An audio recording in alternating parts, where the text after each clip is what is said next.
While the markets burn, the battlefield is seeing a terrifying expansion of hostilities that suggests we are nowhere near a ceasefire. The most chilling development in the last few hours is the confirmation of a major U.S. military disaster in western Iraq. A KC-135 Stratotanker, the backbone of the U.S. aerial refueling fleet, went down during Operation Epic Fury.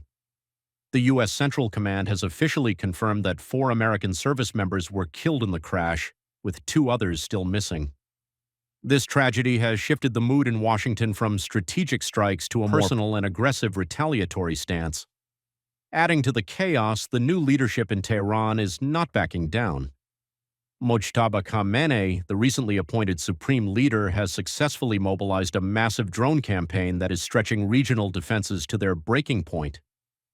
Saudi Arabia reported intercepting a swarm of 38 drones entering its airspace today, while explosions were heard near the financial district of Dubai. Even Turkey, a NATO member, has reported its 3rd violation of airspace since the conflict began, shooting down a ballistic missile heading toward its borders. President Trump, in a defiant post on Truth Social, has escalated the rhetoric even further. He stated that the U.S. is totally destroying the terrorist regime militarily and economically, adding a final warning to Tehran to watch what happens today. Meanwhile, world leaders are picking sides. While Russia's Vladimir Putin has expressed solidarity with Iran's new leadership, the UK and Israel are doubling down on strikes against Hezbollah and Iranian nuclear sites.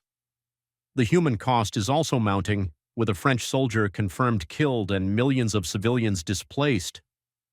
We are no longer watching a contained regional skirmish.